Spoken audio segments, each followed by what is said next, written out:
दोस्तों कहते हैं ना कि जब एक बड़ी राजनीतिक शख्सियत गिरती है तो बात तो होती है। जब एक सत्ताधारी पार्टी का पूरा सिस्टम, पूरा जोर सिर्फ इस बात पे हो कि नंबर इतने आ जाएं कि मैं संविधान बदल सकूं, तो जाहिर सी बात है देश में बात तो होगी। और जब लीडर ऑफ ऑपोजिशन बहुत बड़ा दावा कर दे, तब बात तो होगी। नमस्कार, मेरा नाम है प्रदीप चौहान और आज संडे को हम बात इन्हीं सब चीजों पे करेंगे। और इन सब चीजों पर बात करने के लिए खास शख्सियत आज हमने अपने मंच पर बुलाया है, जो कांग्रेस के नेता भी हैं, राजनीतिक विश्लेषक भी है, किसान नेता भी हैं, लेकिन उन सबसे बड़ी बात ये बहुत बड़े इंडिपेंडेंट थिंकर है। और एक ऐसा रास्ता आज ये सुझा रहे हैं ममता बनर्जी और सभी क्षेत्रीय पार्टियों को, इंक्लूडिंग कांग्रेस को भी, कि आप भी शायद सुन के हैरान हो जाएं। चलिए सीधा आपको ले चलते हैं चौधरी पुष्पेंद्र जी के पास। हाँ, तो दोस्तों जैसा कि आप देख सकते हैं पुष्पेंद्र जी हमारे साथ जुड़ चुके हैं। पुष्पेंद्र भाई, पहले तो आपका बहुत-बहुत स्वागत है हमारे इस मंच पर। और उसके धन्यवाद। बाद सीधा सवाल आपसे, क्योंकि लाग लपेट के बगैर आप जवाब देते हैं। जो इस वक्त देश में हालत है, राजनीतिक सिचुएशन आप देख रहे हैं कि रीजनल पार्टीज के साथ जो हो रहा है और जिस तरह से एक कवायद शुरू की जा रही है कि वन थर्ड मेजोरिटी किसी न किसी हाल में हो, इस प्रेजेंट पॉलिटिकल सिनेरियो को आप किस तरह से देख रहे हैं? रीजनल पार्टीज को लेकर आपको क्या लग रहा है? आगे क्या दिख रहा है आपको? देखिए प्रदीप जी, जहां तक रीजनल पार्टीज का सवाल है, रीजनल पार्टीज को तोड़फोड़ करने का काम 2024 के बाद से लगातार चल रहा है। और उससे पहले भी महाराष्ट्र में जिस तरह का तांडव किया गया, जिसमें एनसीपी को भी तोड़ा गया और शिवसेना को भी तोड़ा गया। और अब वो चीज आगे बढ़ते बढ़ते बंगाल की जो टीएमसी है उस तक पहुंच गई है। अब टीएमसी के 80 में से 60 विधायक भाग जाएं और अपने आप को अलग गुट घोषित कर दें, अपना एक अलग नेता विपक्ष का वहां पर विधानसभा में चुन ले, ये बहुत बड़ी आश्चर्यजनक बात है। जबकि टीएमसी एक मजबूत प्लेयर, न केवल बंगाल में, एक राष्ट्रीय स्तर पर भी उनके जो है लगभग 28-29 सांसद हैं और 12-13 उनके सांसद जो है राज्यसभा में भी हैं। तो ऐसी पार्टी, और 3 बार से लगातार ममता बनर्जी चुनाव जीतती रही है। और इस बार हारी या एसआईआर के माध्यम से उनको हराया गया, या सारी चीजें जो गड़बड़ी हुई जिसके बारे में विस्तार से बताऊंगा। तो ऐसी स्थिति विपक्ष पार्टियों की बन गई है कि भैया अब आज की तारीख में आप अपनी अपनी पोटली अलग रख करके यदि चलते हो तो आपके ऊपर भयंकर खतरा मंडरा रहा है। और यही हाल आगे जाकर के बहुत संभावना है कि कहीं समाजवादी पार्टी के साथ भी ना हो जाए। अभी इनके केवल विधायक टूटे हैं, इनके सांसद भी कब टूट जाए इसकी बहुत ज्यादा आम चर्चा चल रही है, कुछ अखबारों में मैंने देखी है और सोशल मीडिया पर भी जारी है। अगर ये टूट गए, 20 के आसपास विधायक चले गए जो 2/3 होते हैं, तो फिर ये क्या कर लेंगे? और ऐसी स्थिति में मैं आपके माध्यम से सुझाव टीएमसी को देना चाहता हूं कि ये अलग अलग बर्तन जो आपने अलग अलग रसोइयों में रखे हैं, इनको बड़ी रसोई में जाके रख दो। अपने पास जो भी थोड़ा बहुत जो है माल पानी है, सांसद हैं, विधायक हैं, उनको जाकर के बड़े माल खाने में जमा कर दो, वहां आपकी चोरी नहीं हो पाएगी। मेरा कहने का अर्थ यह है कि आज भी देखिए, कांग्रेस से निकली थी ये ममता बनर्जी, और वहीं से संघर्ष करके ये 3 बार मुख्यमंत्री भी रह गई। अब 5 साल का गैप आ जाएगा, उसके बाद किस राजा का राज, उम्र भी बढ़ चली है। इससे जो आगे का भविष्य इनको सुरक्षित करना है, अपने भतीजे का करना है या पार्टी का करना है, तो पार्टी तो अब ये अलग से चलने की संभावना इसकी दिखाई नहीं दे रही। और ये इससे पहले कि इनके सांसद भी टूट जाए और भाजपा की इनडायरेक्टली मदद करें, ये जाकर के यदि कल कोई विलय कर दें, ये आउट ऑफ द बॉक्स बता रहा हूं, कुछ लोगों को आश्चर्यजनक लग सकता है, लेकिन जब ये भाग जाएंगे 20 विधायक, तब तुम विलय करने की स्थिति में भी नहीं बचोगे। अगर ये 28-30 विधायक और 12-13 जो सांसद इनके, 28-30 सांसद लोकसभा के और 12-13 जो भी हैं इनके राज्यसभा के सांसद हैं, ये जाकर के कहें भैया हमारा अलग जो हम चल रहे थे बहुत हो गया, अब हम कांग्रेस में विलय कर रहे हैं, तो उससे क्या होगा कि इनको, कांग्रेस को ये तोड़ नहीं सकते 2/3 को, और कांग्रेस की स्ट्रेंथ भी बढ़ जाएगी, और आगे जाकर के जो वोट ऑफ डिवीजन हुआ है वो नहीं होगा। तो ये कहीं ना कहीं सोचना पड़ेगा, एक एक करके मरने से अच्छा है सारे के सारे एकजुट एक छतरी के नीचे आ जाओ। तो ये तो इनको करना पड़ेगा। तो इस विषय में मेरी तो बहुत स्पष्टता है कि अलग अलग जो चूल्हे आपने सजाए थे, अलग अलग जो आपने किचन बनाई थी, अपनी रसोइयां बनाई थी, उनको सबको बंद करके एक जो है छतरी के नीचे आ जाओ, एक चूल्हे पर रोटी बनाओ, तभी आपके लिए आगे सर्वाइवल है, अन्यथा आपको धीरे धीरे खत्म कर दिया जाएगा। आपके सामने अब कई उदाहरण है, अब खुद भी आप उदाहरण बनना चाहते हो आगे, तो वो आपकी इच्छा है। पुष्पेंद्र भाई एक चीज यहाँ, क्योंकि आपने बहुत बड़ी बात बोली और बहुत एक अलग सा सजेशन आपने दिया है कि अगर टीएमसी अपने आप को कांग्रेस में विलय कर देती है तो बचने का बहुत बड़ा चांस है। इसमें पहला सवाल, क्योंकि सवाल इससे दो निकलते, पर पहला मैं सवाल आपसे पूछना चाहता हूं, थोड़ा सा हमारे दर्शकों को और क्लियर कर दें कि आप क्या सजेस्ट कर रहे हैं एग्जैक्टली। टीएमसी अगर कांग्रेस में अपने आप को मर्ज करती है तो कैसे बच सकती है, क्या खेल गणित क्या बैठ सकता है, थोड़ा सा अगर इसको एलेबोरेट कर दे आप तो। जी देखिए, जैसे ये 80 इनके विधायक थे, अगर इनको आशंका थी कि हम जो है हमारे विधायक टूट सकते हैं, और इनके सांसद हैं 29, अब विधायक तो टूट गए, बात वहां तो खत्म हो गई, उसका कुछ नहीं किया जा सकता। लेकिन सांसद जो 29 हैं, अगर उनमें से 20 चले गए तो पार्टी टूट जाएगी। वो अपने आप को मूल जो है पार्टी घोषित कर देंगे टीएमसी, उनका सिंबल छिन जाएगा और सिंबल फ्रीज हो जाएगा। फ्रीज होने के बाद जो निर्णय चुनाव आयोग देगा वो इन्हीं के फेवर में देगा, जो विरोधी जो विद्रोह करने वाले सांसद हैं या विधायक हैं, और प्रेशर में लेकर के इनको तोड़ देगी। तो आपको तोड़ने के बाद तो आप 10 पे ही बचोगे। आज कम से कम उस सारे सामान को आप, मतलब आप ये समझ लीजिए कि आपके पास जो है 300 ग्राम सोना है मान लीजिए, और 200 ग्राम अगर लेके चोर भागने वाला है, तो अच्छा है कि आप 300 ग्राम को जाकर के अपने लॉकर में रख दो। लॉकर क्या है? बड़ा लॉकर है आज की तारीख में कांग्रेस, क्योंकि कांग्रेस में अगर ये 28-30 चले गए तो कांग्रेस के लगभग 128 हो जाएंगे। 128 में से 2/3 तोड़ना असंभव है, क्योंकि 100 के ही 2/3 तोड़ना बहुत मुश्किल है, 66, 60, 67 चाहिए। तो और ज्यादा कांग्रेस भी मजबूत हो जाएगी, ये भी मजबूत हो जाएंगे। और मैं तो कह रहा हूं, यदि टीएमसी इस बात के लिए ये कांग्रेस मान जाए तो ममता बनर्जी को अध्यक्ष भी बना सकती है। ममता बनर्जी को कांग्रेस का अध्यक्ष बना दे तो ममता बनर्जी वो लड़ाका जो है महिला है और मजबूत नेता है आज भी, कि जो है वो दांत खट्टे कर देंगे इनके। तो आज उनका सबसे बड़ा मकसद ये है कि किसी भी तरीके से मुझे मोदी को हराना है, मोदी को भगाना है, उसको उखाड़ करके फेंकना है।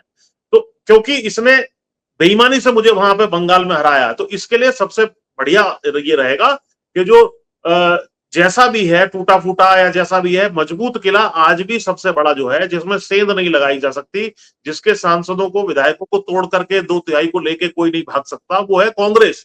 तो यदि ये भी कांग्रेस में चले जाते हैं तो इनका ये सारे सांसद बच जाएंगे, फिर वो तोड़ने की हिम्मत नहीं कर सकते। फिर उसको तोड़ने के लिए 120-30 का जो 2/3 बनता है, लगभग 80-90 के आसपास की फिगर आएगी। 80-90 कोई नहीं तोड़ पाएगा। तो इसलिए बहुत बढ़िया सजेशन मैं दे रहा हूं, वरना आप 4 दिन बाद देख लेना, हफ्ते 10 दिन बाद कि साहब 20 भाग गए, तो फिर तो 10 बच गए, फिर 10 में से फिर 2/3 भाग जाएंगे, फिर आप क्या कर लोगे? वो अपने आप को मूल तृणमूल कांग्रेस घोषित कर देंगे, सिंबल आपसे छिन जाएगा, आपके से पार्टी छिन जाएगी। ऐसा हवा में नहीं, मैं बता रहा हूं, सारा शिवसेना के साथ यही तो हुआ था। और सिंबल जो है फ्रीज करके, और सिंबल उनको बाद में पार्टी भी, मूल पार्टी भी उनको सौंप दी, नाम भी जो है विद्रोहियों को, शिंदे को सौंप दिया। तो इसलिए ये ही एक तरीका है कि अपना अगर सामान बचाना है, सम्मान बचाना है, और मोदी को आप हराना चाहती हो, आप सारे सांसदों को तुरंत, जो बड़ा माल खाना है या बड़ा जो घर है या बड़ा किला है वो कांग्रेस का है, उसमें जमा कर दो, और खुद कांग्रेस भी इनके ऊपर वो करते हुए तुरंत इनको जो है पार्टी का अध्यक्ष घोषित कर दे, या एनडीए का कोऑर्डिनेटर कुछ घोषित कर दे, कुछ ना कुछ इस तरह का करना पड़ेगा, वरना पार्टी शून्य पे जा रही है, मैं आपको गारंटी से दे रहा हूं। जी पुष्पेंद्र भाई, आपने कहा कि आप जो कॉम्बिनेशन बता रहे हैं, दैट मीन्स कि आप 29 के लिए ममता बनर्जी एंड राहुल गांधी का एक कॉम्बिनेशन कांग्रेस की तरफ से जो है वो 29 के मैदान में उतारने की बात करें। अब सवाल यहाँ ये है कि क्या इस चीज के लिए जो आप सजेशन दे रहे हैं, कांग्रेस तैयार है इस चीज के लिए, कांग्रेस मानेगी, या कांग्रेस को अभी भी थोड़ा सा अपने आप को, ममता बनर्जी ने जो जो किया कांग्रेस के साथ वो हम सब ने देखा भी है, उसकी वजह से थोड़ा सा कांग्रेस झिझकेगी इस सब करने से? देखिए प्रदीप जी, ये राजनीति है। उनको भी मालूम है कि ममता बनर्जी के पुनः जीवित होने, यानी राजनीतिक रूप से पुनः सत्ता में आने की संभावना बहुत कम है। चुनाव अब 5 साल बाद है, तो इस दौरान क्या करेंगी ममता बनर्जी? इनकी उम्र बढ़ जाएगी और 5 साल। आज भी मेरे ख्याल से 70 प्लस तो वो हो ही चुकी है। तो ऐसी स्थिति में उनके लौटने की संभावना शायद ना हो। तब तक ये क्या और ज्यादा खेल वहां कर देंगे, किस तरह का करेंगे ड्रामा पॉलिटिकली, तो वो कोई नहीं कह सकता। तो इसलिए आज की तारीख में आपके सामने सबसे बड़ा दुश्मन और टारगेट नरेंद्र मोदी है। उसको हराने के लिए आपको सारे सांसद यहाँ जमा करो। और वैसे भी ये क्षेत्रीय पार्टियों का जो व्यक्तिवादी पार्टियां भी ये है होती हैं, इनकी इतनी ही लाइफ होती है जितनी ये चल गई। ये 20-25 साल चल गई, अब इनकी लाइफ हो गई। 3 बार ये जो है मुख्यमंत्री भी बन गई। अब इनको कहना चाहिए कि अब इनके भतीजे की पिटाई हो गई भाई, सड़क पे पिटाई करवाई जा रही है। इनके एक सांसद जो है उनकी पिटाई हो गई। किसी भी दिन कोई जूता इनके ऊपर फेंक देगा भीड़ में से, तो क्या कर लेंगे? ऐसी स्थिति आए इससे पहले ही आप लोग चले जाओ। और कांग्रेस तो खुले हाथों से इनको लेना चाहिए भाई। कांग्रेस में अगर कोई पार्टी, क्षेत्रीय पार्टी विलय कर रही है, तो कांग्रेस भी तो लगभग 40-50 साल से जो है सत्ता से बाहर है बंगाल में। तो एक तरीके से वो सारा वोट बैंक जब कांग्रेस के वोट बैंक की तरफ शिफ्ट होगा, और कहीं ना कहीं जो सीपीएम वगैरह भी है वो भी शून्य पे पड़े हैं वहां, वो भी उधर आएंगे। तो अब बीजेपी वर्सेस कांग्रेस वाला खेल वहां होगा। उस केस में निश्चित रूप से एडवांटेज जो है कांग्रेस को मिलेगी। और वहां से 42 सांसद चुन के आते हैं बंगाल से, तो निश्चित रूप से वो बहुत बड़ा एक धड़ा होगा जो 2029 के या जब भी बीच में चुनाव होते हैं यदि तो निश्चित रूप से एक बड़ी खेप सांसदों की वहां से आ सकती है। और यहाँ पे जो है कांग्रेस भी मजबूत होगी। और जो इनका माल लुटने वाला है, और बंगाल में लुट चुका है 60 विधायकों के माध्यम से, अब केंद्र में भी लुटने वाला है। जब माल ही लुटने वाला है तो कम से कम उस घर में तो चले जाओ जहां तुम्हारा सम्मान होगा, जहां तुम्हें जो है सिर आंखों पे बैठाया जाएगा। आज भी अब 60 चले गए तो आप राज्यसभा सांसद जाने की स्थिति में भी नहीं बची वहां। तो राज्यसभा सांसद भी कांग्रेस आपको भेज सकती है। अभी भी कुछ सांसद बनने, नवंबर तक जो है चुनाव चलने सांसदों के यहाँ पर राज्यसभा के, वहां आप चली जाएंगी, वहां खूब ये दहाड़ेंगी। तो इनके पास बहुत ही out of the box idea मैं बता रहा हूं। इनको तुरंत वहां अपने सांसदों को जमा करके उसमें विलय कर देना चाहिए, अन्यथा 2/3 टूटते ही ये शून्य पे आ जाएंगी, पार्टी छिन जाएगी, सिंबल छिन जाएगा। वो अपने आप को डिक्लेयर कर देंगे हम है ओरिजिनल तृणमूल, ये है अपने जो है 1/3 वाले, कोई चैलेंज ही नहीं कर पाएगा। तो इसलिए बहुत बढ़िया आइडिया है, वहां चले जाएं और कांग्रेस भी इनको लें बड़ा दिल करके, कोई दिक्कत नहीं है। ये मेरा कहना है जी।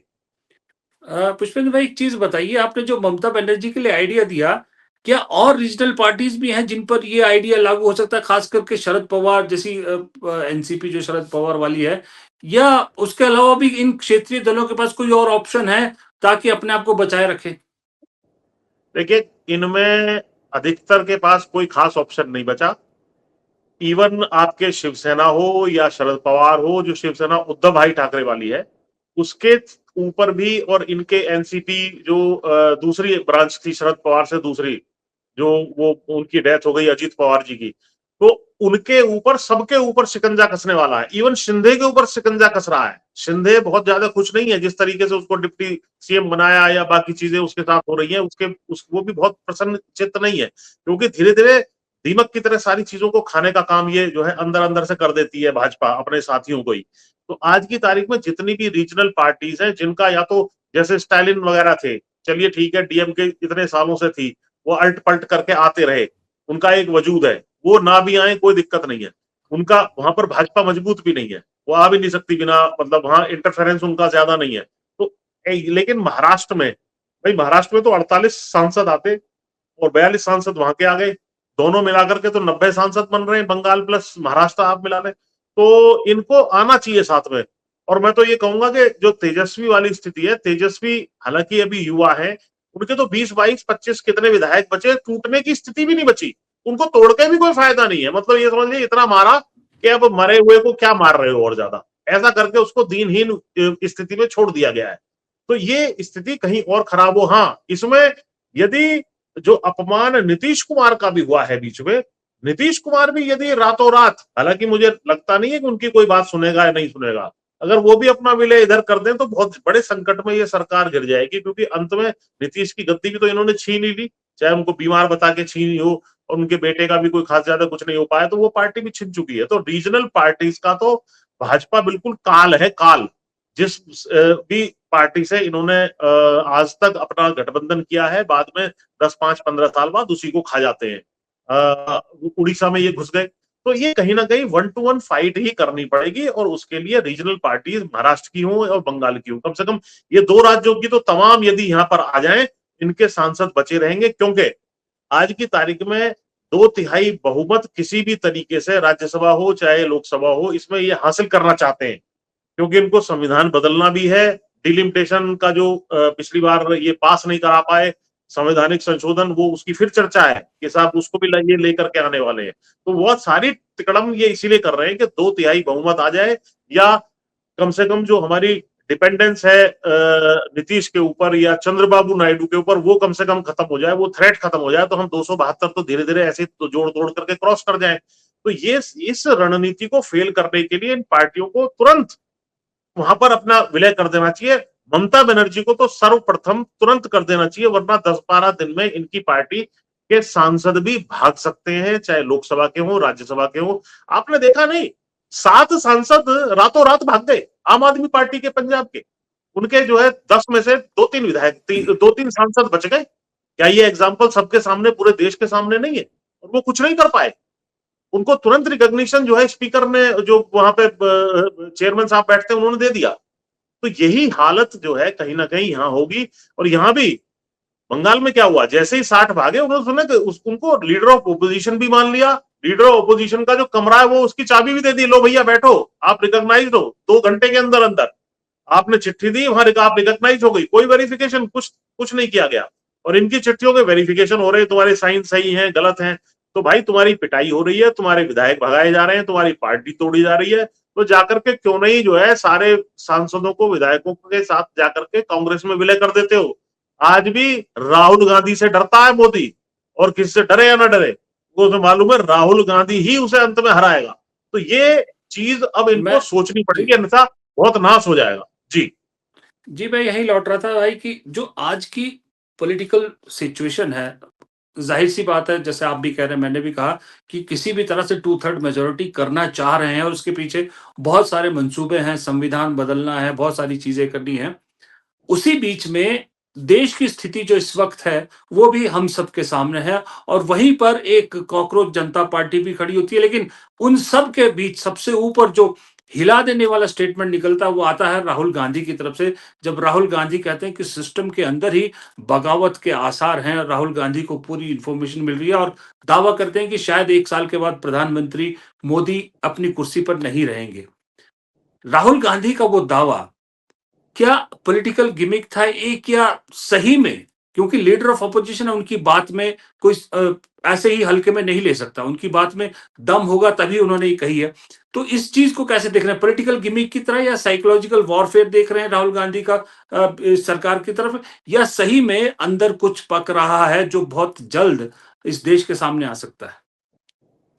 देखिए प्रदीप जी, राहुल गांधी की इतनी क्रेडिबिलिटी इस देश में आज की तारीख में है कि उनका आज तक का चाहे डिमोनेटाइजेशन हो या जीएसटी हो या कोविड हो या अर्थव्यवस्था हमारी बहुत गड्ढे में जा रही है, 1 साल पहले का पार्लियामेंट के बाहर खड़े होकर के उन्होंने बयान दिया था, वो सारी चीजें सत्य साबित हुई हैं। चाहे इन्होंने, भाजपा वालों ने उनको कितना ही पप्पू या जो है जो भी साबित करने की कोशिश की हो, लेकिन उन्होंने रिसर्च के आधार पर बात कही है। और फीडबैक, क्योंकि एलओपी है तो बहुत जगह से फीडबैक आता है, 100 सांसद उनके हैं, तो सब जगह से फीडबैक कनेक्टेड होते हैं, वो आता है। तो उस फीडबैक के आधार पर ही, और आज की तारीख में जो उन्होंने बताया कि अंदर से मुझे इंफॉर्मेशन आ रही है, उसका कारण ही ये है। देखिए आज जो चारों विंग है, मैं आपको बताऊं, 4 विंग होते हैं हमारे देश को चलाने वाले। एक है कार्यपालिका यानी कि सरकार। सरकार बिल्कुल बुरी तरीके से फेल हो गई है, अर्थव्यवस्था बिल्कुल चौपट कर दी गई है, महंगाई बेरोजगारी जो है बेतहाशा बढ़ी हुई है, विदेश नीति इन्होंने फेल कर दी है, ट्रंप के इशारे पर सारा सारा यहाँ काम हो रहा है। जो सस्ता तेल हमारा आ सकता था रुपयों में, डॉलर में नहीं, रुपयों में और उधार में आ सकता था या आता था ईरान से, और जो सस्ता भी पड़ता था, उधार भी मिलता था, रुपए में भी मिलता था, और अच्छी क्वालिटी का भी था, उसको रिफाइन करने में आसानी होती थी, वो सारा का सारा जो है आपने ट्रंप के कहने पे बंद किया। रशिया से आपने कहने पे बंद कर दिया था, अब बाद में जो है उन्होंने कहा 1 महीने की छूट दे रहे हैं, 2 महीने की छूट दे रहे हैं, तब आपने लेना शुरू किया। अब ये वेनेजुएला वाली आई है, ये कह रहे हैं कि साहब वेनेजुएला से लेंगे, जबकि वेनेजुएला का सबसे थर्ड ग्रेड का जो है क्रूड माना जाता है, और वेनेजुएला से यहाँ आने में भी समय ज्यादा लगता है, खर्चा ज्यादा होता है। फिर भी वेनेजुएला से क्यों तेल ले रहे हो जब हमारा ईरान से और यहाँ से आ सकता है तेल। आज भी चाइना को सप्लाई कर रहा है ईरान, कोई उसके ऊपर किसी की हिम्मत नहीं है कि उनके टैंकरों के ऊपर कोई फायरिंग कर दे या उनको बम से उड़ा दे। तो हमारा भी वहां शांति से आता रहता, लेकिन क्योंकि ये कॉम्प्रोमाइज है, इस बात को बार बार राहुल गांधी कहते हैं, चाहे वो एप्सिन फाइल की वजह से हो या अडानी के केसेस की वजह से हो या हरदीप पुरी की हरकतों की वजह से हो, जो भी बात है इनकी, तो ये उनके दबाव में रहते हैं और चाइना के भी ये दबाव में रहते हैं। तो सरकार पूरी तरीके से फेल हो चुकी है, हर स्तर पर फेल हो चुकी है। बहुत बड़ा जो है मौका इनके पास था। अभी 2011 का टाइम मैगजीन का एक बहुत ही कवर आजकल वो प्रसारित हो रहा है इंटरनेट पे, मैं भी देख रहा था। उसमें लिखा था इंडिया वर्सेस चाइना, इन दोनों में से कौन आगे वर्ल्ड को कमांड करेगा। ये उसकी हेडलाइन है, मैं आपको भेज भी दूंगा कार्यक्रम के बाद। तो उसमें ये कहा था कि उस टाइम दुनिया को ये नहीं पता था कि ये दोनों देश बड़ी इकोनॉमी है और युवा देश है इंडिया, तो शायद कहीं इंडिया आगे ना निकल जाए। लेकिन 15-16 सालों में जो बर्बादी नरेंद्र मोदी ने की है वो इंतहा कर दी है उन्हें। केवल धार्मिक बंटवारा, जातियों पर लड़ाना, देश को तरह तरह से जो है डिवाइड करना, अर्थव्यवस्था चौपट कर देना, सारा धन इकट्ठा होकर के अदानी अंबानी को और टैक्सेस बेतहाशा बढ़ा देना, कर्जा, आपकी जानकारी के लिए दर्शकों को बता दूं, 55 लाख करोड़ से 2014 में 220 लाख करोड़ पे कर दिया, 4 गुना कर दिया कर्जा। तो कर्जा बेतहाशा लिया। एक्साइज ड्यूटी जो तेलों पे लगती है वो लगभग जो है 40 लाख करोड़ के टैक्स इन्होंने वसूले। तो पैसा सारा कहां गया। और उसके बावजूद भी जो है जल जंगल जमीन का जिस तरीके से सौदा किया जा रहा है, अदानी अंबानी को बेच दिया जा रहा है, एक एक रुपए में 800-800 हजार एकड़ जमीनें इनको दे दी जाती है। तो सारा चीजें चौपट कर चुके हैं। आज की तारीख में एक निराशा, जो कॉकरोच पार्टी उभरी है, इस निराशा से ही उभरी है। दूसरा विंग जो होता है हमारा है विधायिका, यानी पार्लियामेंट। पार्लियामेंट में किसको बोलने देते हैं? क्या जनता के मुद्दे पर कोई सीरियस बहस होती है? जैसे ही कोई सीरियस बहस का मुद्दा या पॉइंट उठाए तुरंत उनको चुप करा दिया जाता है, उनका ओपोजिशन पार्टीज का माइक बंद किया जाता है। उसके बाद आती है जो है न्यायपालिका। यदि इन दोनों तीनों से तंग होकर के आदमी कहीं जाए तो न्यायपालिका में जाए। और चुनाव आयोग है, चुनाव आयोग की जो हरकतें कर रहा है लगातार, जनता का गुस्सा वोट में परिलक्षित हो रहा है वास्तव में, लेकिन रिजल्ट जो है उल्टा घोषित कर देता है। एसआईआर के माध्यम से उनकी वोट काट दी जाती है। और इस सब की रक्षा करने वाली जो एक संस्था है वो है चुनाव ये जुडिशरी, यानी कि न्यायपालिका। न्यायपालिका के पास अगर आप जाओ तो उनके फेवर में ही डिसीजन दिए जा रहे हैं। और एक जज तो एसआईआर के बारे में कह रहा है, भाई ठीक है 27 लाख के नाम कट गए तो क्या हो गया, अगली बार वोट दे देंगे। अरे भाई मैं वहां होता, पलट के पूछ लेता वकील के रूप में कि श्रीमान जी आपकी तनख्वाह 5 साल बाद क्यों ना दी जाए, अगला चुनाव तो 5 साल बाद है, 5 साल बाद आपकी तनख्वाह भी 5 साल बाद दे देंगे, तब तक आप करे जाओ काम। तो ऐसे ऐसे जज यदि आके बैठ जाएंगे संघी मानसिकता के, तो क्या होगा। और ये सारा ड्रामा जनता के सामने ना आए, इसके लिए गोदी मीडिया है। आप जैसे कुछ सम्मानित चैनलों को अगर छोड़ दें तो गोदी मीडिया लगातार देश के साथ इतनी बड़ी गद्दारी कर रहा है आज की तारीख में कि जब जनता का गुस्सा, अब जनता जाए तो जाए कहां। इस वजह से ये कॉकरोच पार्टी का जो एक तरीके से एक गुस्सा सा फूटा है युवाओं का, और कॉकरोच बता दिया।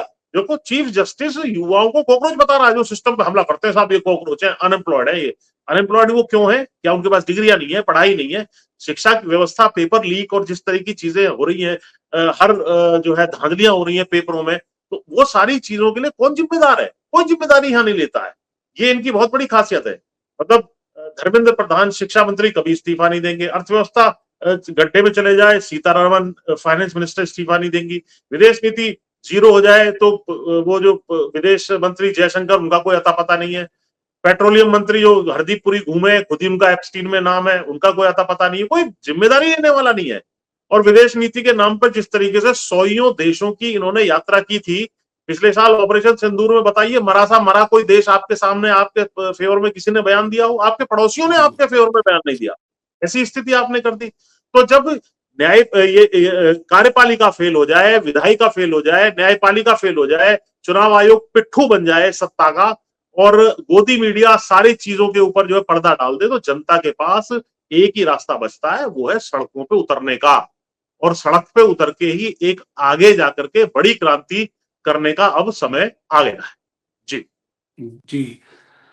बिल्कुल सही आपने समझ किया है कि जनता को जब तक सड़क पे नहीं उतरेगी तब तक चीज़ें अपने रास्ते को नहीं बदलेंगी और उसका वक़्त आ चुका है और साथ ही वक़्त आपने जो सजेशन दिया कि क्षेत्रीय दलों को अगर अपने आप को बचाना है, तो एक ही है कि बड़े अम्ब्रेला के नीचे जाइए और उस अम्ब्रेला की छत्र छाया में अपने आप को बचा लीजिए। पुष्पेंद्र भाई आपने समय निकाला हमारे साथ, इतना शानदार आपने जो है एक आइडिया दिया है, एक नई तरह की सोच सामने रखी है। उम्मीद करता हूँ कि टीएमसी के लोगों तक ये बात पहुँचे। जी, एक बात मैं, ये जनता कैसे सड़कों पे आए इसके बारे में भी मैं आपको बता देता हूँ। जी, देखिए, आज की तारीख में है जो है जून का पहला हफ्ता, और 15 अगस्त जो है लगभग 2.5 महीने बाद है। अब तो राहुल गांधी को खुलेआम इंडिया गठबंधन की बैठक बुला करके, किसान नेताओं और किसान संगठनों को बुला करके, मजदूर नेताओं मजदूर संगठनों को बुला करके, और तमाम एनजीओ को बुला करके, और अन्य जो युवा रिप्रेजेंटेटिव्स हैं उनको बुला करके घोषणा कर देनी चाहिए कि 15 अगस्त को इस सरकार को हम उखाड़ करके फेंक देंगे।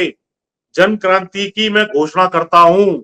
सारे देश से जो है लोग आ जाओ और दिल्ली को घेर लो, संसद और पार्लियामेंट को यहां घेरने का काम करो, और अपने जो आसपास के राज्य हैं जो मुख्यमंत्री बनना चाहते हैं, भैया ये राजस्थान वाले सचिन पायलट कहते हैं भैया लाओ 1 लाख आदमी।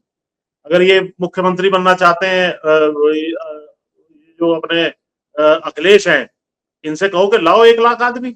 हुड्डा लाए 1 लाख आदमी, उधर पंजाब से लाखों आदमी चले। तो जब दिल्ली घेरी जाएगी, जैसे किसान आंदोलन के दौरान हम लोगों ने घेरी थी शांतिपूर्ण तरीके से, और ये घोषित कर दे कि भाई जो जो इस ये स्वतंत्रता की एक और लड़ाई लड़नी पड़ेगी हमें, और इसमें यदि आपके खिलाफ कोई ज्यादती होती है या आपके खिलाफ आंदोलन के दौरान मुकदमे होते हैं, तो उन सब मुकदमों को जब हमारी सरकार आ जाएगी हम वापस लेंगे।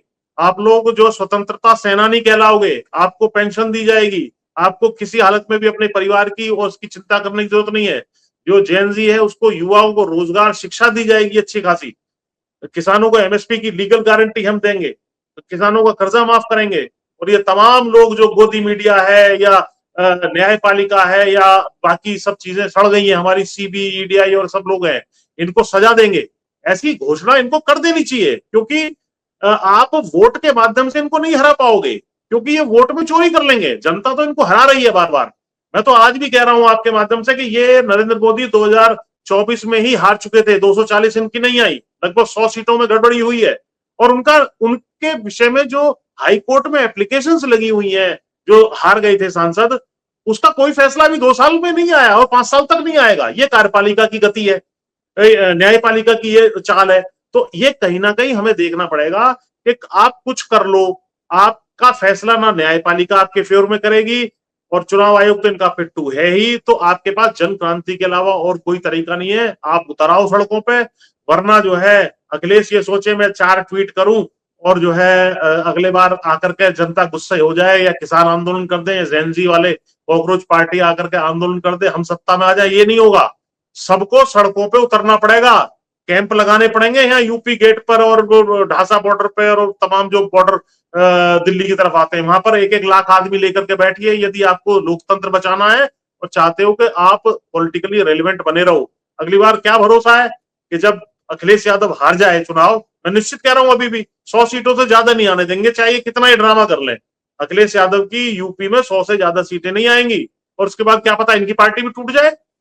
तो ये पार्टी तोड़ने का जब तिकड़म चल रही है, सारी व्यवस्था इनके हाथ में आ गई है, तो निश्चित रूप से अब राहुल गांधी को जो है एकदम टोटल, जिसको संपूर्ण जन क्रांति है, इसकी घोषणा कर देनी चाहिए। सब लोगों को सड़क पे आ जाना चाहिए और इस सरकार को उखाड़ के फेंक देना चाहिए।